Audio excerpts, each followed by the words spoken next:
Përshëndetje të dashur miq, përshëndetje të nderuar ndjekës, ja ku po takohemi sërish së bashku me mua Tiron Alilin për t'i dhënë edhe një herë zë ngjarjes më të madhe që në fakt ka dhënë diskutime edhe brenda shtëpisë se sa do t'i ndikon në gjestit dalja e Eglit dhe se sa Egli e fuqizonte gjestin brenda si një lojtar i fortë. Pas daljes surprizuese të Eglit nga Big Brother VIP Albania, një nga zhvillimet më të diskutuara në shtëpi ka qenë ndryshimi i ndjeshëm i sjelljes së gjestit, më parë i mbërthyer nga tensionet dhe përplasjet të shpërthyeshme. Gjesti duket se është ndjerë më i lirë dhe më i lumtur, një ndjenjë që ka tërhequr vëmendjen e fansave dhe komentatorëve të emisionit. Çfarë ndodhi? Që ai të ndjehej kaq ndryshe. A ishte Egli një pengesë për lojën e gjestit, apo ishte një ndjenjë thellë faji që e mbante të lidhur me të. Pas largimit të Eglit, gjesti ka shfaqur një qëndrim më të qetë dhe më të balancuar, duke u dukur më i sigurt në hapat e tij dhe më i vendosur në strategjitë që po zhvillonte përpara kamerave. Ky ndryshim i dukshëm ka ngjallur dyshime dhe ka hapur një debat të gjerë rreth natyrës së marrëdhënies mes tij edhe Eglit gjatë periudhës së saj në shtëpi. A ka qenë Egli një pengesë për gjestin, ose mund të ketë qenë ndjenja e fajit që e ka mbajtur të bllokuar, duke e penguar të zhvillonte lojën e tij në mënyrën më të mirë të mundshme? Kjo është një pikpyetje. Në një kontekst të tillë, disa komentues sugjerojnë se marrëdhënia mes gjestit dhe Eglit ka qenë mjaft komplekse dhe e mbushur me ndjesi përgjithësie dhe fajësie, që ka ndikuar në sjelljen e gjestit. Gjatë qëndrimit të Eglit në shtëpi, ishte e dukshme se gjesti shpesh përpiqej të mbante një ekuilibër të vështirë mes miqësisë dhe strategjive të tij në lojë.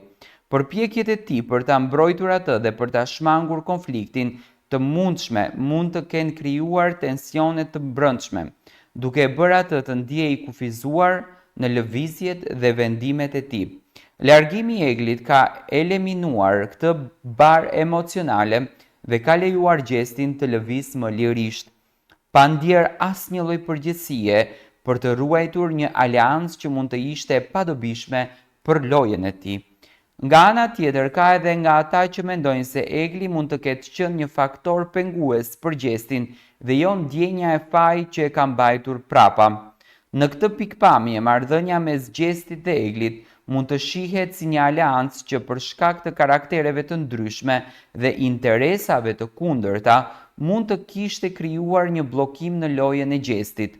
Pas largimit të Eglit, gjesti mund të ketë kuptuar se ai mund të luante lojën e tij më të pastër dhe më të drejtpërdrejtë, pa pasur nevojë të marrë parasysh ndikimin që mund të kishte marrëdhënia me Eglin. Ndryshimi i sjelljes së gjestit dhe pasqyruar gjithashtu në reagimet e tij ndaj konkurrentëve të tjerë, ai është të shfaqur më i hapur dhe më i komunikueshëm dhe më pak i mbërthyer nga çdo tension i brendshëm që mund të kishte ndjerë. Duket se ai ka gjetur një liri të re në mënyrën se si po i qaset lojës, dhe kjo është bërë e diskutueshme dhe e dukshme për të gjitha ata që po e ndjekin nga jashtë. Megjithatë, ky ndryshim ka ngjallur dyshime dhe pyetje të tjera. A ishte vërtet Egli shkaku i tensioneve të gjestit, apo ndoshta ndryshimi i tij i sjelljes është rezultat i një reflektimi të thellë pas daljes të Eglit? A ka patur ai një moment ku ka vendosur të bëjë një hap të ri në lojën e tij dhe të lirohet nga ndjesitë që e mbajtën të lidhur gjatë gjithë kohës së qëndrimit të Eglit në shtëpi?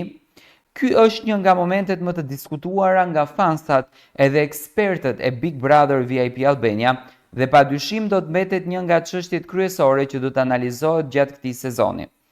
Gjestin tani e shohim si një lojtar më të lirë dhe më të sigurt, por pyetja që mbetet është: çfarë e bëri të lirohet kaq shpejt dhe a do të ndikojë ky ndryshim në rrugën e tij përpara? Vetëm koha do të tregojë. Do me thënë, kjo është në fakt tema më e diskutueshme brenda shtëpisë së Big Brotherit, largimi i Eglit, lirimi shpirtëror i gjestit. Tani, është më se normale që ka ndikuar shumë Egli në lojën e Gjestit, sidomos në aspektin emocional, në ndjesin shpirtërore, në ndjesin e fuqisë së tij, sepse mënyra se si Egli qasteshte në këtë lojë, mënyra se si Egli vepronte në këtë lojë, mënyra se si Egli e bënte këtë lojën, ndikon në shpirtin e njeriut dhe ndikon në mënyrën se si interpretohen gjërat dhe se si përfliten gjërat. Gjesti dhe Egli janë dy emra shumë të dashur, Gjesti dhe Egli janë dy emra shumë të komentuar, por njëri e kishte me patjetër të del nga loja. Dhe në atë bisedën që po bëni në dhomën e rrëfimit, Gjesti tha Egli që duhet të largohesh edhe të marrësh veten. Gjesti tashmë ndjet më i lirë, vepron shumë në përshpi, ka shumë energji, sikur ajo e keqja që atë e mbërthente, e ngulfatte, e dëmtonte emocionalisht u largua, ajo iku.